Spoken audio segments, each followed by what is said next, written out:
Post-Apocalyptic World and God's Gardeners. Slide 1, Introduction. Welcome to the presentation on Margaret Atwood's The Year of the Flood. Today, we will explore the post-apocalyptic world portrayed in the novel and discuss the significance of the God's Gardeners, a religious group that predicted the global pandemic known as the waterless flood. Through specific details from the text, we will gain a deeper understanding of the impact of the pandemic and the beliefs and practices of the God's Gardeners. Slide 2, Chapter 1, Gardeners and the Waterless Flood.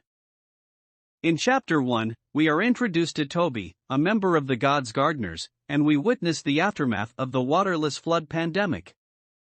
For example, Toby seeks refuge in the luxury spa called the Anu, where she barricades herself to survive the chaos outside.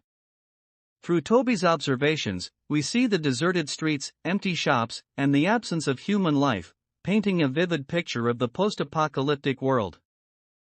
Slide 3, Impact of the Pandemic. The waterless flood is a global pandemic that rapidly wipes out a significant portion of the population.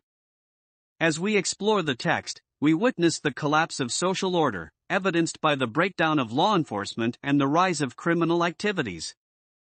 Characters like Ren and Toby struggle to find food, clean water, and shelter, highlighting the scarcity of resources in this new world.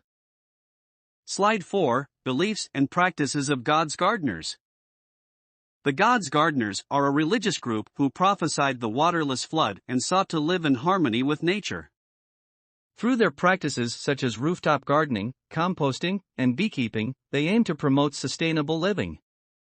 Their beliefs center around the reverence for biodiversity, as they worship Adam 1 and Mother Eve as the representatives of natural life. Slide 5, Environmental Consequences. Atwood's novel also highlights the environmental consequences that contributed to the waterless flood. We witness the destruction of forests, as seen in the felling of the Corpsacor building, where trees have been replaced by concrete structures.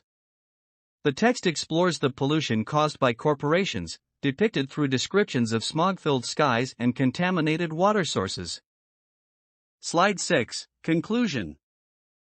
In conclusion, our examination of specific details from the text has provided us with a deeper understanding of the post-apocalyptic world and the significance of the God's Gardeners in the year of the flood.